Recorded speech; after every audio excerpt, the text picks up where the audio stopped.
ഒരുപാട് സ്ഥലങ്ങളെ വെച്ച് കണ്ടുപിടി. ഞാൻ ഒരൊറ്റ സിനിമയിൽ RSS ശാഖ കണ്ടിട്ടില്ല. എന്തുകൊണ്ടാണ്? RSS ഈ സൊസൈറ്റിയുടെ പാർട്ടല്ല എന്നുള്ളത്, അല്ലെങ്കിൽ ഈ പറഞ്ഞ പോലെ you have to cater to a certain think tank to make a film. അതുകൊണ്ടില്ല. ഞാൻ RSSന്റെ ശാഖ ഞാൻ കണ്ടിട്ടുണ്ട്, ഞാൻ സിനിമയിൽ അത് കാണിക്കും എന്നുള്ളത് തന്നെയായിരുന്നു അന്നത്തേക്ക്.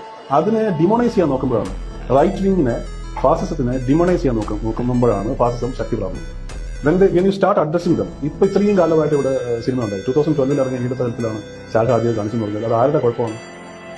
നമ്മുടെ ഇല്ല, ഒരിക്കലുമില്ല.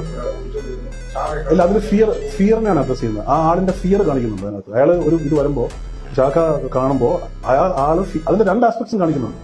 I M not saying that they are not human beings. I'm not ready to say that. അതിനെ കാണുന്നത് കൊണ്ടാണ്. കാരണം ഫാസിസം, നമ്മളിപ്പോ നാസിസത്തിന്റെ ഹിസ്റ്ററി എടുത്ത് നോക്കിയാൽ ആദ്യം ദേ ലാഫ്റ്റ് അറ്റ് ദം. ഈ കമ്മ്യൂണിസ്റ്റ്, ക്യാപിറ്റലിസ്റ്റ് അല്ല, കമ്മ്യൂണിസ്റ്റ്, അന്നത്തെ Bolsheviks, they laughed at dum ആദ്യം, എന്നിട്ട് ignored dum. Then they started rising. ഇതൊക്കെ അവർക്ക് ഫ്യൂവലാണ്. If you want to fight them, address them first as human beings. Then you fight. അത് ചെയ്യാത്തതാണ് ഇവിടുത്തെ പറയുന്നത്. സബ്ഹ്യൂമനൈസ് ചെയ്തിട്ട് ഇട്ടോണ്ട് കഴിഞ്ഞാൽ ഇപ്പൊ കണ്ടില്ലേ, ആ ഭയങ്കരമായ ശക്തിയിലല്ലേ വരുന്നത്. And now we R helpless എന്നുള്ള ഒരു അവസ്ഥയാണ് ഇപ്പോൾ. ഒരു സെക്കുലർ പോയിന്റ് ഓഫ് വ്യൂ എങ്ങനെയാണ് ഇതിനെ അഡ്രസ് ചെയ്യേണ്ടത് എന്നുള്ളൊരു